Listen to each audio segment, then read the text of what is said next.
Welcome to CTV News Trendline with Michael Stittle and Nik Nanos. Nik, what's the latest in your ballot tracking and preferred PM numbers? Latest Nanos tracking.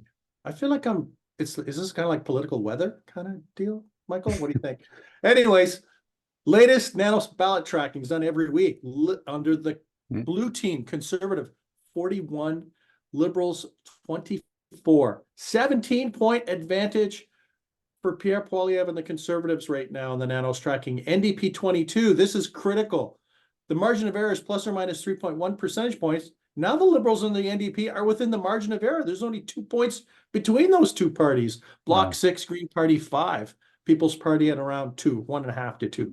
But wow, the reality is still a big advantage for Pierre Poilievre on the ballot numbers. And now when you see those Liberal numbers get towards the NDP numbers, who knows what Jagmeet Singh might do, especially since we're in 2024, and not a big gap between the New Democrats and the Liberals. And how do Canadians feel about Pierre Poilievre and Justin Trudeau in terms of who they would prefer to be Prime Minister? Well, good news for Pierre Poilievre. The ballot numbers are good for the Conservatives. The preferred Prime Minister numbers are still good. And he's at around 36%. He's got a 16-point advantage over Justin Trudeau at 20, Singh's at 15. Don't know, actually, at 19. So what do you think? Justin Trudeau 20, don't know 19, Singh 15. The trend line for Pierre Poilievre is at a level that is higher than any Conservative leader, including Stephen Harper, in the past decade. So, right now, he's basically in the driver's seat in terms of the ballot numbers, and also in the driver's seat when it comes to who Canadians today, at least, would prefer as Prime Minister. Nik, if we got back into our time machine and went back to Justin Trudeau's first election victory to become Canada's Prime Minister, he was part of a huge rebranding of the Liberal Party. They had enormous success because of that. And now you've done a recent survey on where he is now and how Canadians feel about him being the leader of that party. Yeah, well, the survey that we did with the Globe and Mail asked Canadians what would be the best way for the Liberals to improve their chances of doing well in the next federal election. They're presented with a number of options. The top recommendation that Canadians have for the Liberals to improve their political fortunes at 39% was to have a new leader. At 25%, or 1 out of every 4, was to focus more on economic issues. 20% said nothing. There's nothing the Liberals can do to improve their election chances. 6% said continue the policies that they've had for the last number of years. And this is the killer. Keep Justin Trudeau as the leader, have him be the leader to lead in the next election. 3, Michael, count it, 3%. And to put this into context, the Liberals are at 24% nationally. What does this mean? That even if you're a committed Liberal supporter, you're probably thinking about something to do other than keeping Justin Trudeau in order to improve your political chances. So it speaks to the very tough spot that he is in, at least from a public perspective right now, and how there's no political coattail that Justin Trudeau has. And you know what? He took the party out of the wilderness in 2015. Yikes. The party could go back into the wilderness if he's leader, except if there's something major that happens where he does really well and Pierre Poilievre really blows up.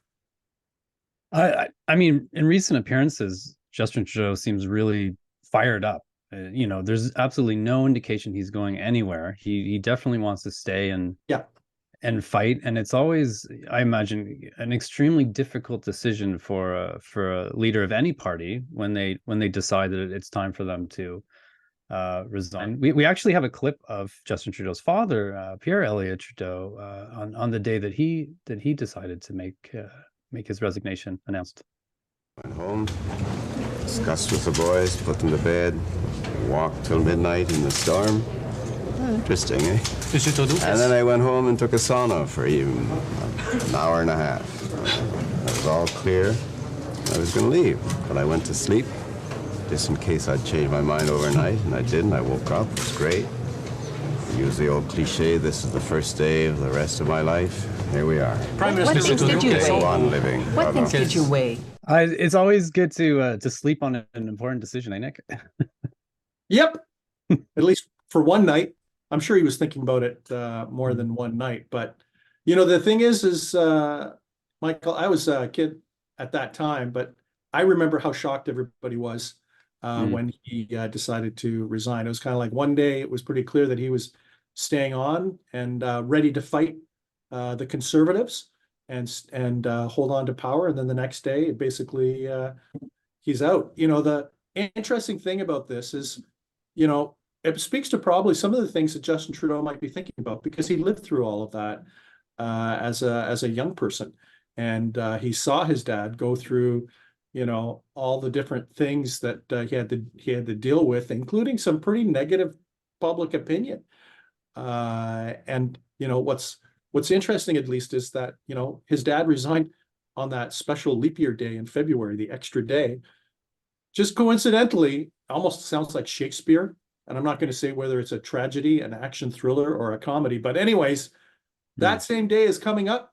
Not saying that Justin Trudeau will be picking the same day as his father to perhaps have an announcement about his future. But, the thing is what's probably going through his head is that he's seen this before. He's seen bad numbers for his father. He saw his father step down and his father come back to win an election and put the Liberals back in power after they lost the election to the Conservatives. So maybe he's probably thinking perhaps history could repeat itself, but I don't think he's spooked by these polling numbers, because his family has been through a very similar situation, and you know what? They endured and actually came back. So if you're a Liberal, you're probably clutching your chest thinking, if you're a Conservative, you're probably clutching your chest thinking, I hope that doesn't happen. Justin Trudeau leaving and then coming back and winning. But, the reality is that has happened in the past, at least in the Trudeau family. Nick, the Liberals are definitely just trying to take advantage of anything that they can to turn this support numbers around. And recently we saw a rebranding of the Climate Initiative Action Plan, which I'm going to try and remember, I believe is now the Canada Carbon Rebate. I hope I got that right.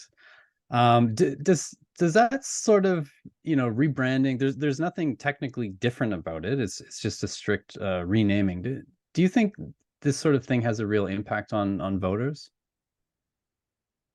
I don't think so. I think they needed to do the rebrand so that people could understand. And I think part of the challenge is that, these quarterly rebate checks or deposits into people's bank accounts, it's once every 3 months, but every time someone's putting gas in the car or paying for their gas bill or their heating bill or something like that, depending on what part of the country you live in and who you happen to be, you're probably angry at the Liberals. So there are many more touch points that are probably there to trigger Canadians over their approach on carbon taxes than the checks. And think of it this way: it's kind of like being in a swimming pool, right? So the Liberals are 8 feet under water and they've done this rebrand, so now they're 5 feet underwater.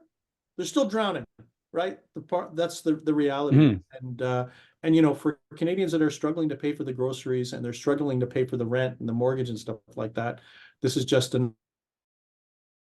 another thing. And I'm not sure, Michael, whether everyone will be keeping track of whether they are getting more in the rebate than what they're spending. So I'm not sure it's a political winner. This is an exercise in damage control.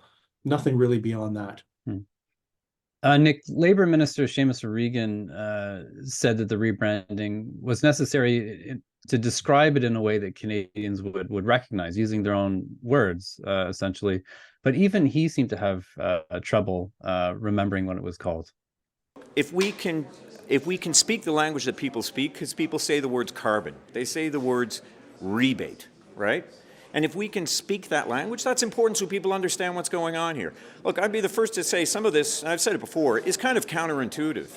But the bottom line is that the Canada Carbon rebate, Canada Carbon Rebate, is revenue neutral. Well, what's in a name? There you go. Well, it's intended to be carbon neutral, but no one will know whether it's really carbon neutral for them individually. So it's hard. It's going to be difficult for the Liberals to get a political bounce out of this. However, one thing that I would like to say is that how this carbon tax will be judged is the impact that it has on people's behavior and if carbon emissions go down. So let's face it, this is why the Liberals have introduced this tax, because they want to change people's behavior. If we see that this tax actually helps reduce carbon emissions, then regardless of the rebranding, regardless of all the other stuff that's gone on, there will be more and more Canadians that will think that this is a good idea. But right now, we're at a point in time where we don't know what the impact will be.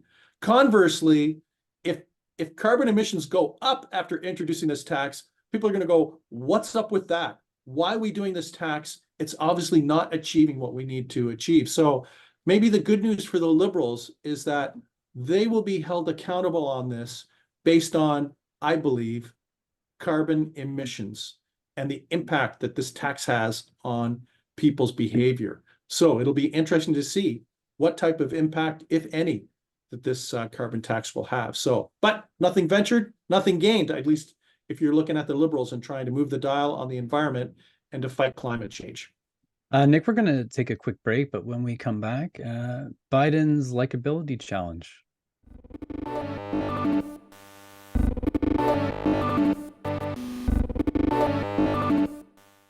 Nik, let's take a look south of the border, where there have been questions about Joe Biden's winnability against Donald Trump in the presidential election.